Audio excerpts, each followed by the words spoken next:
This is the Louie Tee Network.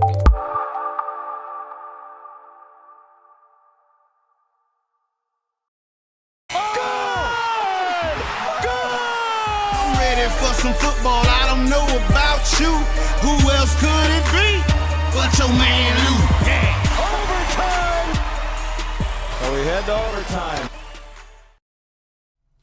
Who else could it be but me, your man, Louie Tee? Welcome to Thursday Night Football Overtime. Seattle Seahawks at home hosting the Los Angeles Rams. Pretty much knew what the outcome of this game was going to be. Even though the Rams had beaten this Seattle Seahawks team 3 times in a row, this different circumstances. They just fired their head coach. They're not a good team. You saw the writing on the wall here. You heard Jeff Fisher at the beginning of the year saying, we're not going effing 7-9 and all that good stuff. Well, they would have took 7-9 with the way they're playing this year, but we saw this coming. Okay, Jared Goff, 0-5 now as a starter in the league. Keep in mind, this Rams team was 4-5 when they decided to go to Jared Goff and haven't won a game since. And it doesn't really matter at the end of the day. They probably would have been in the same spot had Case Keenum been the starter anyway. You might as well go ahead, see what you have in Jared Goff, get the ball kind of rolling. Even though he's going to play in a new offense next year, a lot of things will change. Still can't replicate actual game experience, which he's getting now. Took a shot at the end of this game. We'll talk about that and more as we get into this breakdown. But first, if you haven't already done so, subscribe to the Louie Tee Network for more great content in 2016 and beyond. We're changing the game over here. I want you to simply subscribe to Louie Tee Network. Help us change the game by subscribing to the Louie Tee Network on YouTube. Also, I'm on Twitter at In The Lab Room is the Twitter handle. Go ahead and follow me on Twitter. And I'm also on Facebook. In The Lab Room is the Facebook page. Go ahead, give me a like there as well. All my social media platforms are right there. Okay, you can't miss any of them. Go ahead, do what you need to do to handle business. Subscribe, follow, and share, and like all of my social media platforms. Let's jump into this breakdown of this game. Seahawks at home versus the Rams. We'll start with the Seahawks side of things. With this win, they clinch the NFC West division. That was a foregone conclusion. Actually turned out to be a really bad division this year. Outside of the Seahawks, no one else is good in this division, which is really disappointing because we had high expectations for the Arizona Cardinals. We thought the Rams might be a little bit better than what they were. And the 49ers, okay, we knew the 49ers were going to be bad, but this division turned out to be a really subpar division. And so it was only a matter of time before the Seahawks clinched. Had they taken care of business last week versus Green Bay, they would have clinched last week. Instead, they prolonged it an extra week. The inevitable happened tonight with the 24-3 victory over the Rams. They clinched the NFC West. So now it's not a matter of if they're making the playoffs. It's where they'll be seated in the playoffs. And I got my money on them ending up with the number 2 seed in the NFC because of how tough the Lions' remaining schedule is and how soft the remaining schedule is of the Seahawks. I just talked about how bad this NFC West division is. Well, that's all they have left on their division schedule is divisional games and family business. And the beauty of it is the one team that could beat them in the division, the Cardinals, well, they already played in Arizona. That game next week is in Seattle. They're going to win that game. They're going to win against the Rams, or excuse me, the 49ers in San Francisco in Week 17. And they're going to finish this season out at 11-4-1. And I think that's going to be good enough to get them the 2 seed when it's all said and done. You talk about tonight's game. It wasn't pretty. You're still not really that comfortable. You're a little uneasy about what you saw tonight if you're a Seahawks fan. You took care of business. You beat a team that had beaten you 3 times in a row, so that's good. You know, to get off the schneid, snap that losing streak versus the Rams, and get back on track, so to speak, after last week's debacle in Green Bay. 5 turnovers by Russell Wilson. You just wanted to put that game behind you, and what better way to do that than getting a beatdown, or dishing one out, I should say, on Thursday night against a division rival and handling a little bit of family business. Always fun to do that on a Thursday, get it over with nice and early, so now you don't have to worry about your team playing on Sunday. You've already taken care of business on Thursday, but this still wasn't a dominant performance. I was looking for domination tonight. And maybe I set my bar a little too high because it's family business. I mean, there's only so much you can do against a family member. And I know, I get it, I understand. But I just thought that they would look a little sharper tonight. You know, this was a 10-3 game at half. Rams had opportunities. This defense is not going to be the same. And I know we've already said this, and I know I'm beating a dead horse. I know. But without Earl Thomas, they just look different. I mean, Terrell, that should have been a touchdown to Michael Thomas in the first half. The Rams stink. So you get those kind of gifts where, you have an opportunity to make a big play and they just simply fail to do so. They had another opportunity to make another play. Jared Goff just missed a wide open Brian kick quick in the end zone. I mean, those are the type of plays. Why are you throwing it so hard, man? He's wide open. You've got space. Just throw a moon ball and it gets there. There's nobody around him. He's by himself. You could have thrown that football 3 feet into the air and just lofted it softly, and it would have gotten it quick and he would have scored. But again, the growing pains of a young quarterback. But nonetheless, there were opportunities for the Rams. I digress. There were opportunities in this game for the Rams to make plays, and they didn't. So you can't be overly impressed with what you saw tonight. That offensive line is still a mess. Thomas Rawls' numbers were horrible tonight, and they didn't run the ball effectively. That offensive line is going to continue to be a problem for the Seahawks offensively. Tyler Lockett had a strong game, made the biggest play of the game late, made the biggest play of the game early for the Seahawks. He got the offense jump-started, 7 catches, over 130 yards receiving in this game. He was stellar tonight. And they're going to need that from him moving forward. Doug Baldwin catches a touchdown pass. Good to see them starting to get the passing game a little going, because that's been lacking over the last few weeks. I know the 40-7 beatdown of the Panthers. I'm throwing that out of there. That's an outlier for this team right now. They're struggling. Okay, you go to the Tampa game, you go to the Green Bay game last week. They're struggling offensively to throw it. They're not going to run it very well because of the offensive line. You question whether they're going to be able to throw it effectively when they face teams that can get after the quarterback. They faced a team tonight that's a little aggressive up front, and Russell Wilson had to run a couple of times, and you're still uneasy about this Seahawks football team moving forward, and they're not going to be challenged nor tested down the stretch. So you hope they fix some things and figure some things out with these preseason games they'll have at the end of the year versus Arizona and San Francisco. You hope they kind of get some things fine-tuned. You hope that Michael Bennett is okay. He probably is going to be in the concussion protocol after tonight's game. He took a shot, and that was a face mask penalty actually on the Rams offensive lineman that wasn't called. Now, that's part of the reason why he got knocked out, because he had no idea Todd Gurley was coming his way, and he got smashed right in the face, and he went down and was out. And so hopefully he's okay, because they can't withstand another key injury to this defense. It's bad enough there's no more Earl Thomas for the remainder of the season. They got to have Bennett out there. Without him, then the front seven is now a liability. So hopefully he's going to be okay. Even if he doesn't play next week, he'll probably be back the week after. And even if he's not ready to come back after that, you're probably going to have a first-round bye anyway. So, like I said, if you don't need to bring him back, then don't. It's really simple. You've got time on your side. You're in the postseason. You're probably going to get the number 2 seed. So, again, I don't want to make it seem like they lost the game 24-3. They won the game 24-3. But they were supposed to win this game going away, and they did what they were supposed to do. But you just would have liked them to be a little bit sharper, a little bit more crisper in this game than what you saw. Really didn't feel that way. I thought, like I said, the Rams had opportunities that they squandered in this game.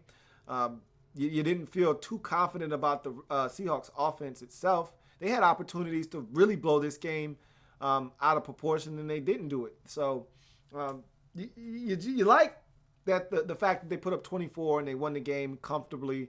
You don't like the fact that they weren't sharp in doing so. It was sort of a ho-hum performance by the Seahawks, which at this point in the season, you just want to win. You'd like to look great doing it, but you just want to win. And you'll fine-tune some things as you're winning down the stretch, which is what they did in this game. And so hopefully they continue to get better. They got to figure some things out defensively, because there were some defensive breakdowns and liabilities. At the end of the game, Todd Gurley could have had a touchdown if that football was put on the money.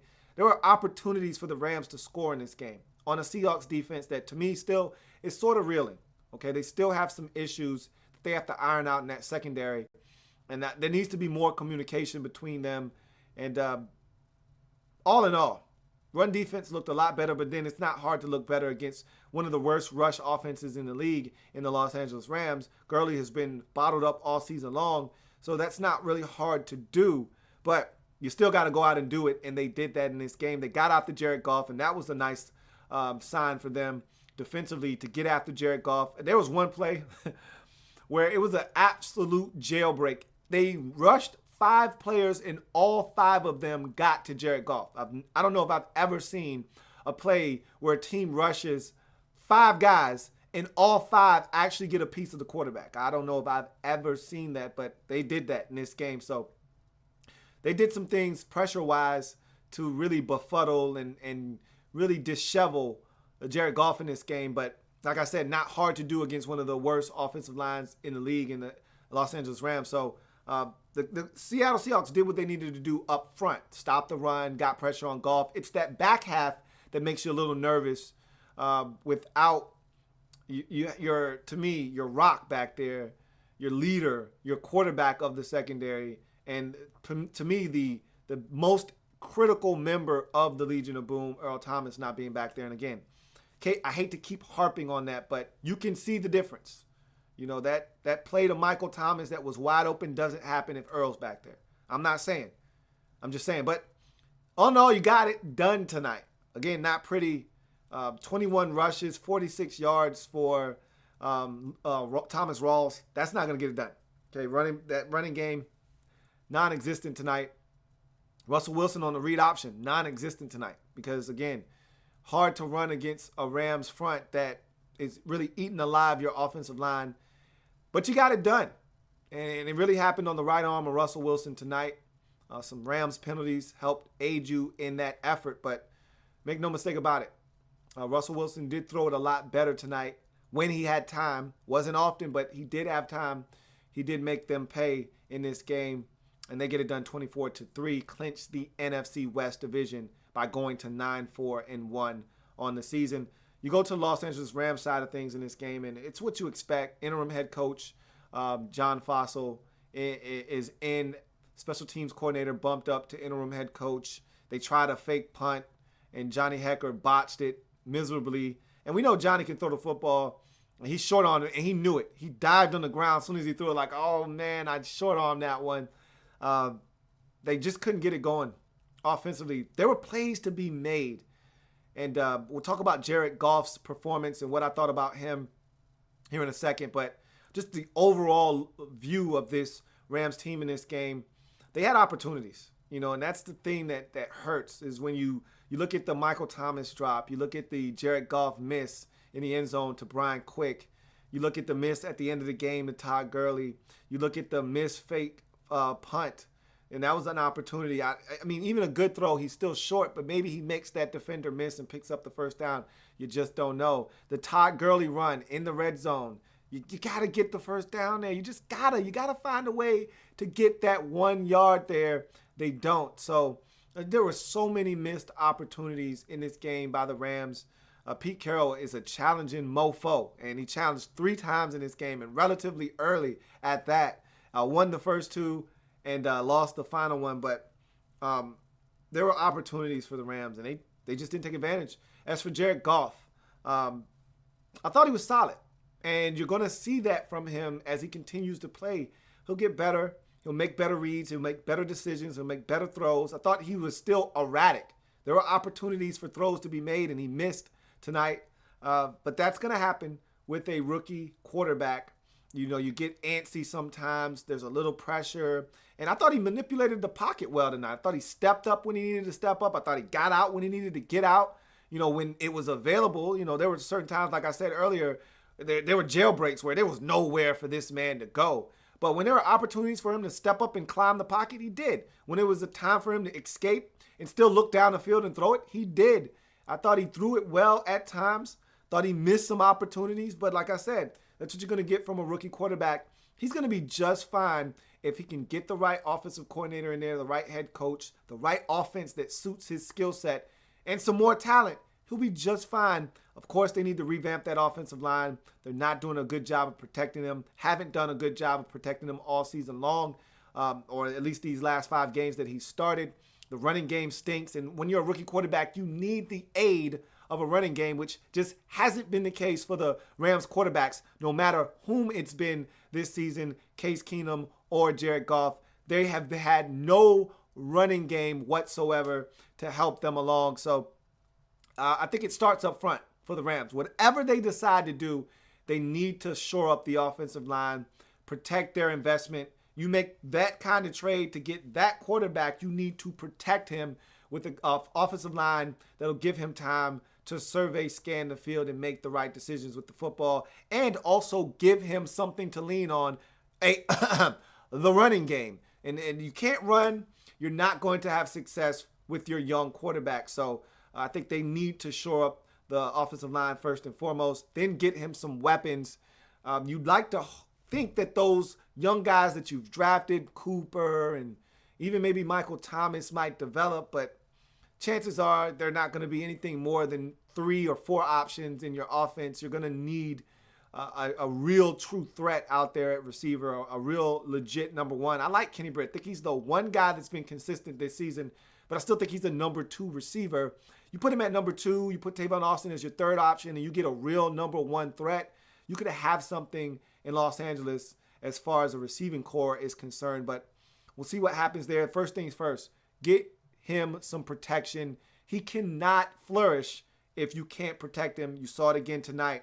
He was under siege the entire game. As far as the defense is concerned for the Rams, they didn't play half bad, and that's been the story for them all season long is they don't play half bad, but unlike Rams defenses of the past that could get a win or 2 a season, they're not generating any turnovers. That's the problem right now, is they're not generating those big plays like they were earlier in the season, like the game against Tampa, where you get a sack, strip, forced fumble, and a scoop and score for a touchdown. In that same Tampa game, you get a pick 6 in a game that you end up winning like 37-32. You needed those plays to help you win. They're not doing that anymore. They used to create turnovers defensively. Quinn and Long and all those guys, Brockers and all those guys, Donald, on that defensive line used to get to the quarterback, force the football out, make plays. You're not getting that same type of pressure. You're not forcing those same fumbles. You're not getting those interceptions. Maybe you missed Janoris Jenkins, maybe you don't, but you're not making the same plays that you've been making over the last couple of years that help this defense create offense for an anemic offense that struggles to score. And so even though they weren't that bad, like I said, the score was 10-3 at half, you're not generating those big splash plays that you're going to have to generate with the offense that's less than stellar this season. And so that's really the big issue with the defense, is that they're not creating enough takeaways. They're not creating turnovers. They're not creating short fields. They're not getting 3 and outs deep in their own territory, forcing the other team to punt the football and give great field position. They're just not doing enough, and that was the case tonight. They let the Seahawks pick up 2 first downs and then punt. Well, now you got to start from your own 22-yard line. Your offense isn't good enough to start from their own 22 and drive it 78 yards for a touchdown. So you put them in a bad position. When your offense isn't good, the defense has to step up and pick up the slack. And the Rams haven't done that this season, and that's part of the reason why they're sitting at 4-10 as we speak. So another disappointing night. The special teams didn't help you out at all either. Like I said, Hecker. And you knew something was coming on the special teams front with John Fossil being out there as your interim head coach and him being the special teams coordinator.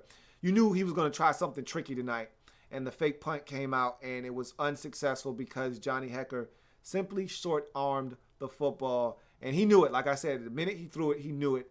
And another rough game. I was questioning whether they would score in this game. And they got on the scoreboard, got 3. And so they didn't get shut out. But it was not pretty, again, for the Rams. 24-3, no running game. Todd Gurley again shut down. Jared Goff, I thought he was solid, but again, not enough. Not enough right now. And he's young, and he doesn't have a lot of help. And that's a bad combination and a recipe for disaster. And so you get 24-3 tonight. Rams lose again, 5th loss in a row. Jared Goff 0-5 as a starter. So let's get to some of your comments as we wrap this Thursday night contest up. We got one more left this season. Giants and Eagles next week.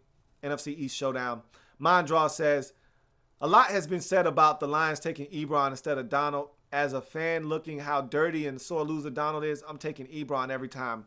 That's utter nonsense. And miss me with the little kid good sportsmanship crap, okay? You weren't saying that when Ndamukong Suh was stepping on fingers and kicking guys. You were more than happy to bring Suh in and have him be one of the big-time players on your defense. All of a sudden now, you're all high and mighty. Miss me with that. You take the badass player every time, and Aaron Donald is a badass, okay? Give me Aaron Donald over Eric Ebron any day. Any single day, I'm taking Aaron Donald. Never, ever trust a man with 2 first names. Taking that guy each and every single time. Mondraw says, after they got 4-9 last week, I was expecting Fisher to run the table to a 7-9, but they fired him. No, after they got their ass whooped, they were down 42-0. You knew that if they had a shot to fire him, that they were going to do it. And even though he had gotten a contract the week prior, that meant nothing. Like I said, Schefter told me that contract isn't worth the paper that it's on. If he doesn't finish up this season strong, or if they get any inkling that he's not the guy moving forward, he's out of there. And that 42-0 start to that game versus the Falcons last week was more than enough to show that this team had basically quit on him. It was time for him to go.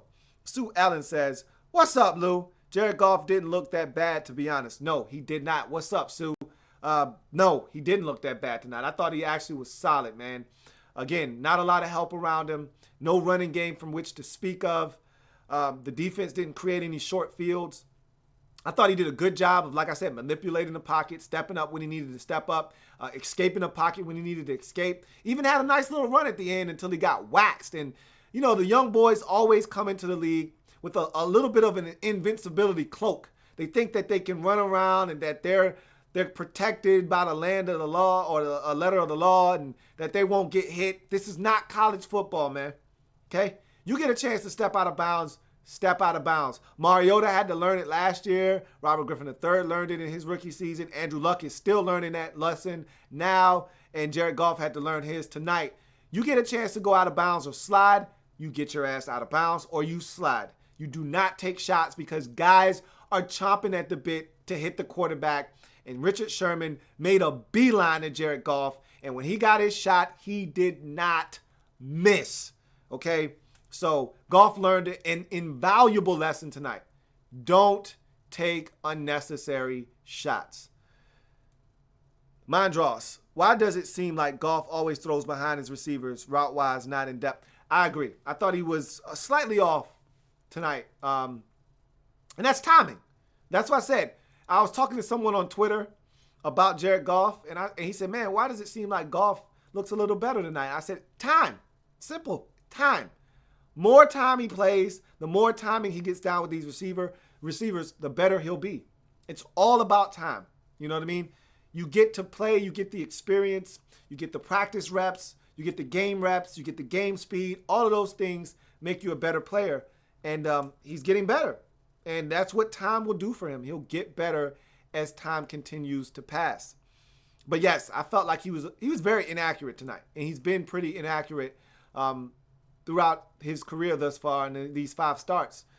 He'll get better. I fully expect him to get better as he continues to play. But I thought he was a little behind and a little tardy tonight when he was throwing the football as well. Andre Mogul says, let's get to his comment. It's apparent that the Rams should go on offense in the offseason.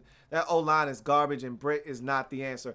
Britt is fine. I thought he's actually the most consistent player they've had this season. He's just not a number 1 receiver. That's fine. Shift him over. This is the thing. When you get a number 1 receiver, it puts everyone in their proper slots. I say that all the time. When guys are out of their comfort zone and they're doing things that they're not supposed to be doing, like Kenny Britt being asked to be a number 1 receiver, that's how problems arise. That means everyone else gets bumped up another notch as well. So that means Tavon Austin is your second option. No, Tavon Austin can't be your second option.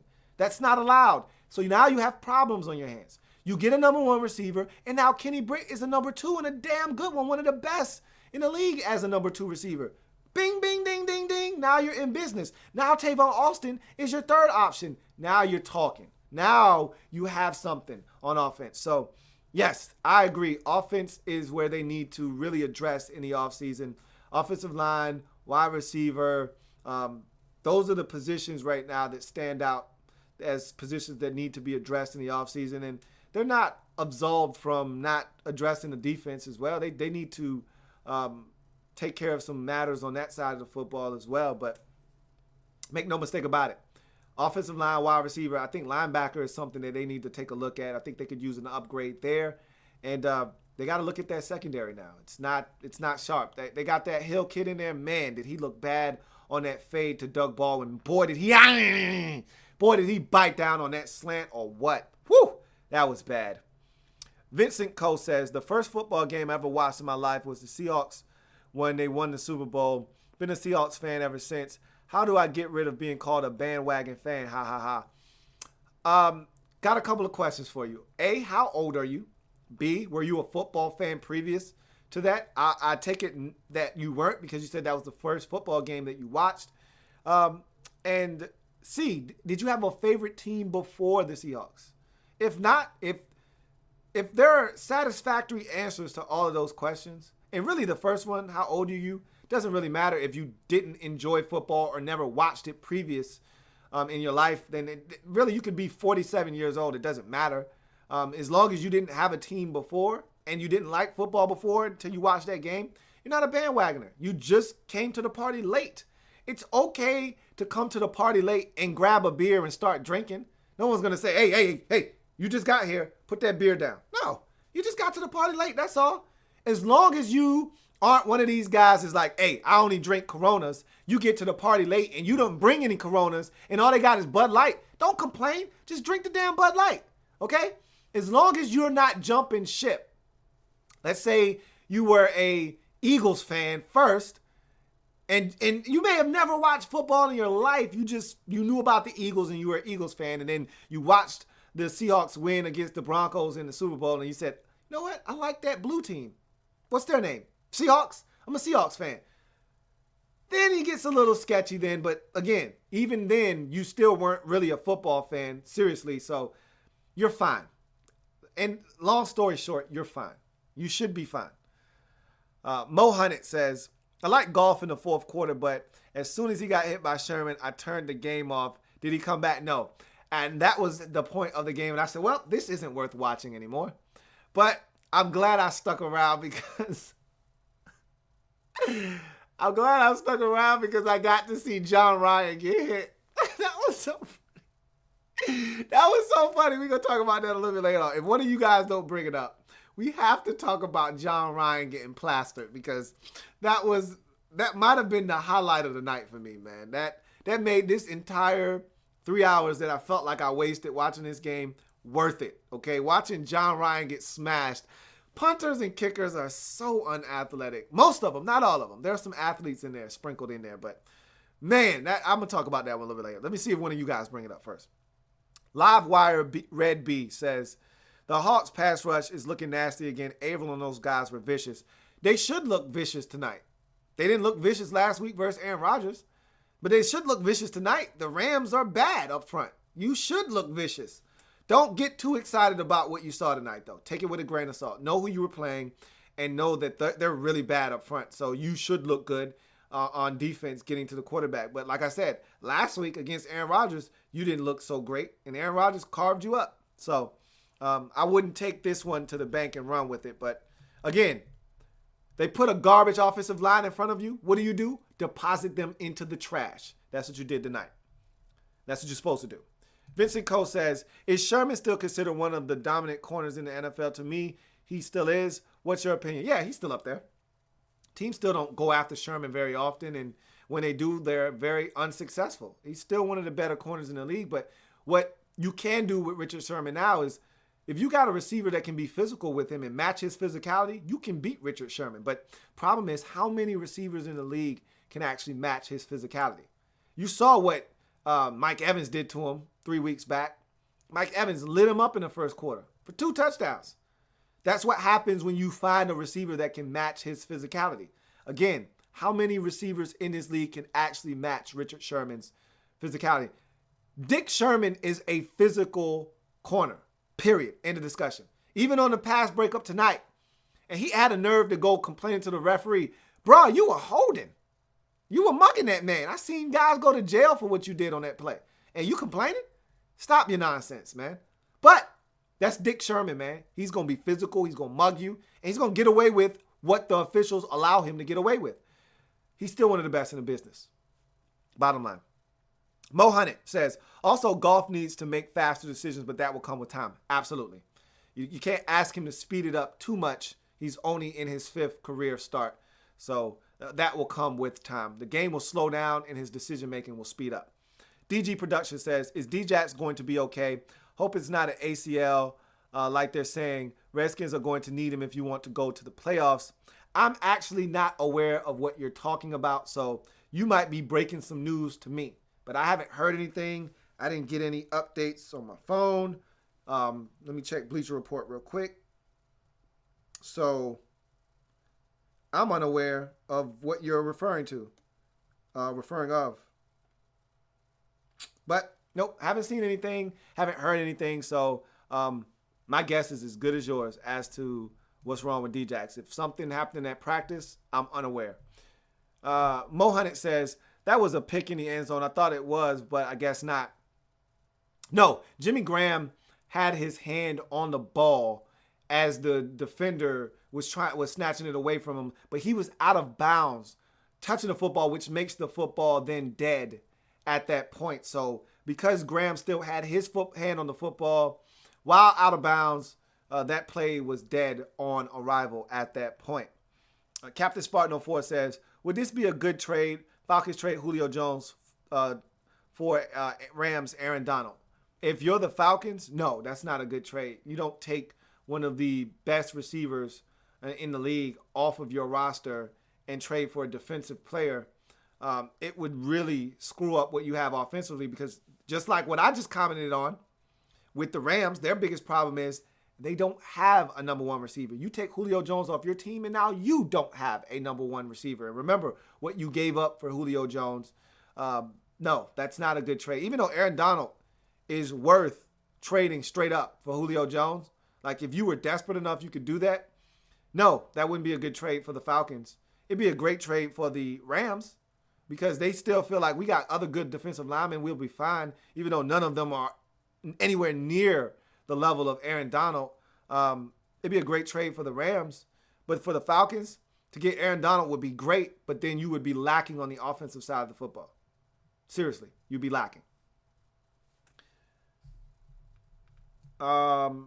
T. Littles says, too many mistakes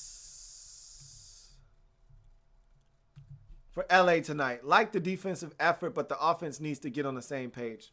That's essentially my thoughts on this game. Had opportunities offensively, missed some opportunities, missed some throws. You're on the road, hostile environment, rookie quarterback. Got to make them. Got to make those plays. Defensive effort was there, but they didn't make any plays. You lose 24-3. Andre Mogul says, what do you think Jared Goff's main issue is right now as a rookie? He's a rookie, and there isn't a lot of talent around him. And there's not a lot of confidence right now, because who's making plays for you? Other than Kenny Britt, who's making any plays for you? And hell, Kenny had one bounce off his hands and get picked off last week. Who's making plays for you? Not Michael Thomas dropping a touchdown tonight. Who's making a play? Not Eric Kendricks dropping the first pass of the game. Who's making plays for you? Not Todd Gurley at running back, because the offensive line isn't blocking for him. Who's making plays for you? So now what you're thinking as a rookie is, I got to make plays. I got to do it myself. That's how you get into trouble. So as a rookie right now, not much is going right around him. That's the problem for him. You know, if you're talking about self-evaluation, if you're talking about just him alone, if you're talking about his game and no one else's, then obviously the biggest thing is accuracy for him. I need him to be more accurate with the football. If a guy's open, hit him so he can run after the catch. Even that deep ball to Michael Thomas, that could have been thrown another yard or two out in front of him. He still had to wait on it and try to catch it back like this. Still should have been caught. I'm making no excuses for Michael Thomas. Catch the goddamn football. But Goff could have laid it out there a little bit longer and further, and it would have been a walk-in touchdown. But he had to adjust, and he didn't catch it. But bottom line is the biggest thing I see with him right now is accuracy. If he can get that down packed, they can get him some help, some offensive line protection, a little bit more production out of the run game, and some receivers that actually can catch, he might be okay. DG Production says, hell no, nobody touches Julio. I'm on board with that. T Little says, can you see the difference with Seattle's defense? They need to play better if they want to make a playoff run. I talked about that. They weren't that great tonight, but again, that's the Earl Thomas effect. That's what you're going to see moving forward. I just think that this isn't a team that scares anyone right now. And they're missing that swagger. They're missing that swag that we're used to seeing from Seattle. And I don't know, maybe Earl Thomas was that swagger on defense, but they're missing it. You can have your way against this Packers or this Seahawks defense. The Packers did it last week. You can have your way. And the Rams had opportunities tonight. So Brian Emerson says, starting 1-0 this week. Everyone should be starting 1-0 this week. This is an easy Thursday night game. I love layups. Brian Emerson also says, for the Saturday game, will you be doing a live stream to cover it when it ends as well? Absolutely. I think I will. I should be. I may be. If I'm home, I will. I'll tell you that. I don't want to make any promises I can't keep. I should be, but I like to run the streets on the weekends. So chances of me being home on Saturday night, slim to none. So we'll see. I don't want to make any promises I can't keep. Mondraw says, just for fun, Louie, which team with good offense, bad defense would you put together with a team of bad offense, good defense? For example, Packers offense, Broncos defense. Well, you know, I'm biased. I'm a Redskins fan, and I think our offense is top-notch. Our weaponry, Kirk Cousins and his ability to spread the ball around, the run game starting to come along. Our offensive line might be the second best behind the Cowboys in the league, if you ask me. I know the Raiders fans will have something to say with that. There's other teams that feel like their offensive line is just as good. But I'll take my offensive line all day, every day, over anybody's offensive line. That includes the Cowboys. Again, I'm biased, so you shoot me. But our offense is dynamite, you know, but our defense is god-awful. It's probably the worst of any team looking to get in the postseason. Our defense has to be the worst. If I had to take a defense and pair it up with my offense right now, I'd take one of the elite defenses in the league. I probably would take the Denver Broncos defense, maybe the Chiefs or the Broncos defense. I just like the fact that they can get after the quarterback. It's got to be a team with elite pass rusher, because when you score points, the other team's going to have to throw it. They're not going to be able to run it. You want guys that can get after the quarterback. Denver, Kansas City are among the best in the league at getting after the quarterback. Like, the Giants have a good defense, but they don't scare you with their pass rush. Those two teams do. So I would go with either the Chiefs or the Broncos and pair them up with the Redskins offense. And that's a Super Bowl winning combination right there. Vincent Coe says, what do you think about the Patriots taking Floyd? I wanted to talk about that. I'm glad you brought that up, because I thought there were other teams out there that could have used the receiver and could have taken a flyer on Michael Floyd. Instead, you let the Patriots grab him? Seriously? Do you know that just about every team in the league had to pass on Michael Floyd for him to get through waivers to get to the Patriots?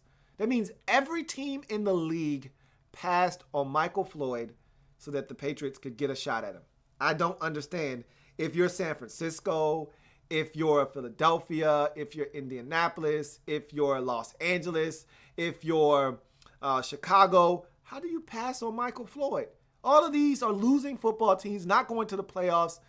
I get it.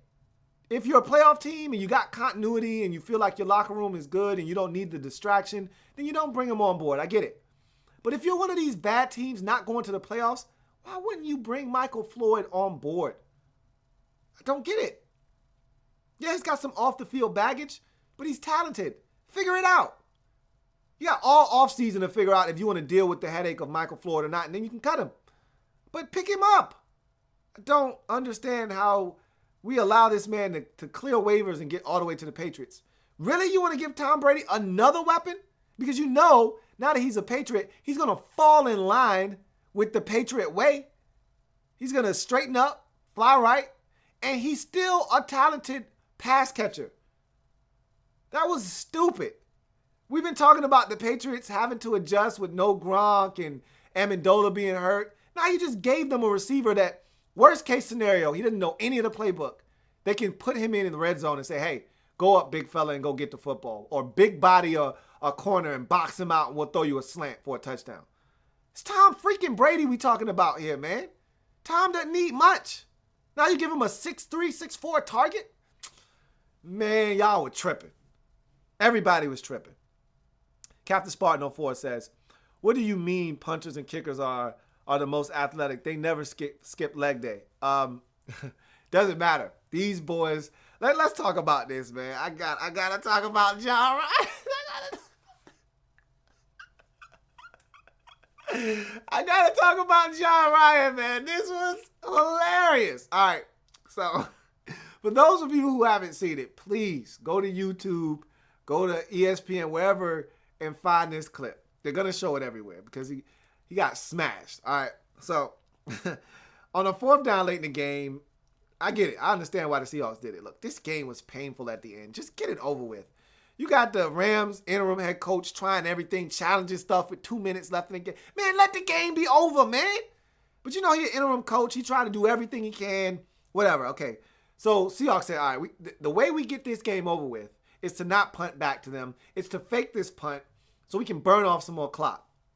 So they fake a punt with John Ryan with about, let's call it 5 minutes left in the game. And the Rams were not expecting this. I mean, they're down 24-3. You don't expect a fake punt, right?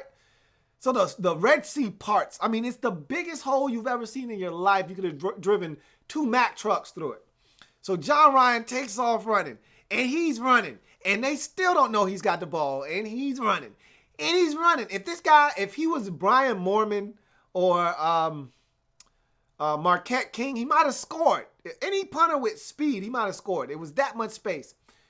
So he's running, and he's like 35 yards down the field. And all of a sudden, and I get it. I understand that those K-balls, boy, are they slick.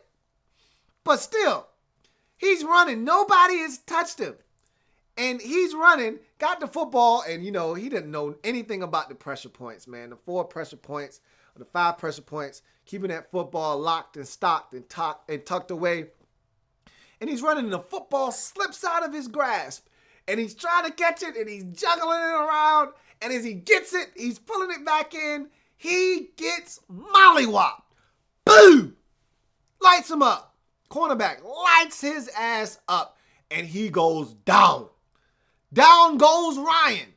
Down goes Ryan. Ball comes out, and he is out cold on the field. Face first down.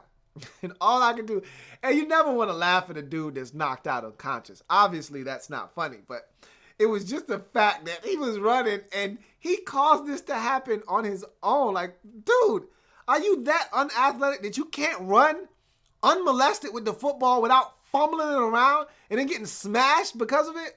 Like, it was the funniest thing because he's like, oh, get the ball.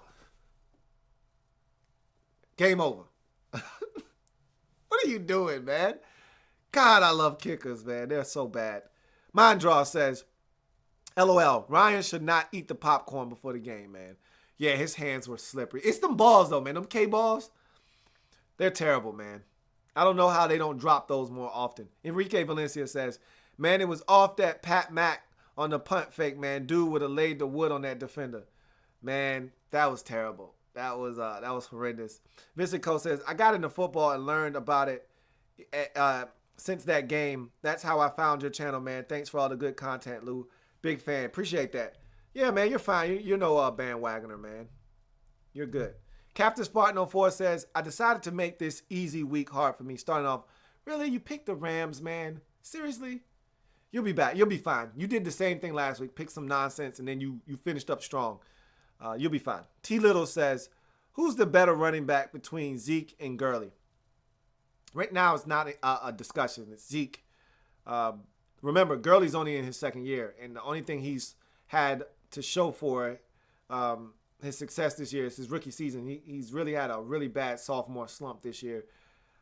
Zeke had a bit. I think that we could classify Zeke's rookie season as better than Gurley, so I go with Zeke right now. But Gurley's also talented, but he hasn't had a lot of space to run. I bet you if you put Gurley behind that Cowboys offensive line, he'd look like Ezekiel Elliott right now. So both of them are ultra talented, but Zeke Elliott, is right now running a lot better. And again, it's almost not fair because we're talking about one of the best offensive line, if not the best offensive line in the league, and then one of the worst offensive lines in the league. It's really no comparison there. DG Production says, Todd, Zeke is a little overrated. I don't know about that, man. You can say what you want about that Cowboys offensive line, blocking and creating holes for him. The guy's good. Okay, the guy is good. DG Production says, don't lie, Pat McAfee is the most entertaining player in the league. He's not the most entertaining, but he's very entertaining. He's funny as hell. Love his personality, but he's still a punter at the end of the day. Punters need love too, though.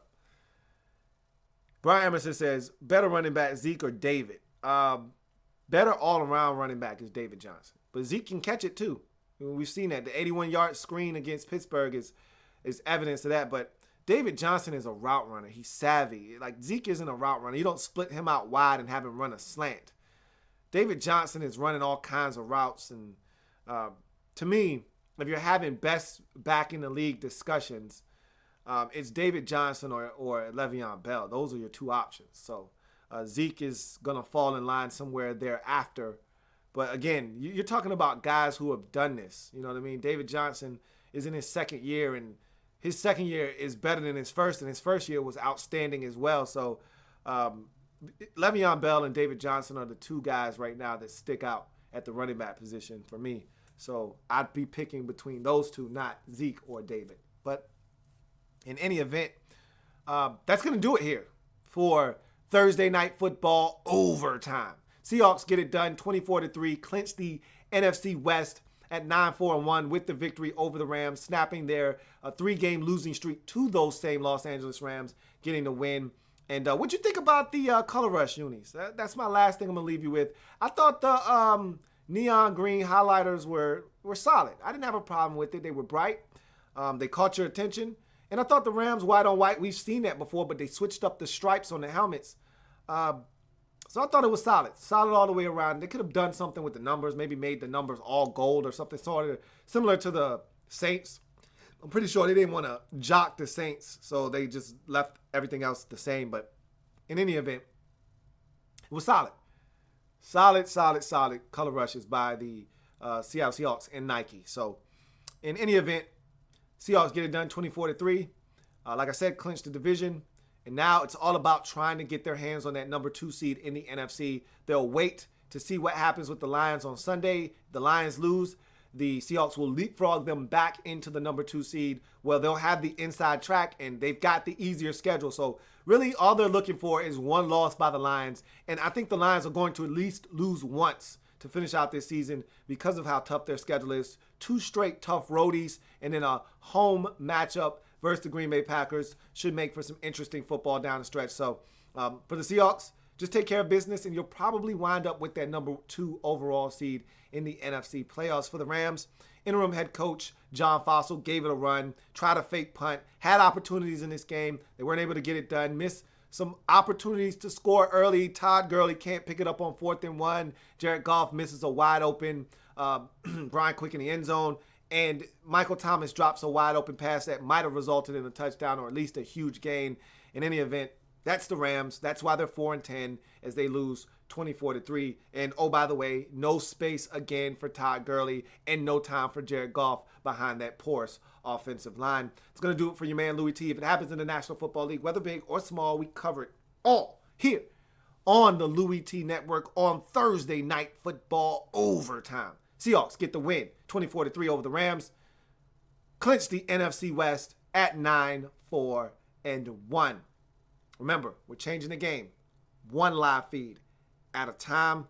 I will see you guys next time. Enjoy the rest of your week. And maybe, I can't make you any promises, maybe you'll see me on Saturday night. Maybe you won't. We'll see. Guess that'll be a surprise if it happens. In any event, enjoy that game. Dolphins, Jets. Maybe you'll see me. Maybe you won't. You'll just have to tune in to find out. Have a good one. For all of you who joined me tonight, thank you. For all of the comments, thank you. God bless. Good night. See you next time. Whenever that is. Broncos won the Super Bowl when Peyton Manning retired. 49ers won 5 games and Tom Sula got fired. RG's in Cleveland and my Rams hit the West Coast. Be sleepless in Seattle cause that 12-man ain't beast mode. Oh yeah, I knew it was something I forgot to mention. Yeah, old Tom Brady about to get that suspension. Yeah, I know the Pats fans probably think that's whack. Yeah, but at the end of the day, your balls was flat. It's that time again. It's that time again to go hard in the offseason, cause we trying to win. We gon' go so hard.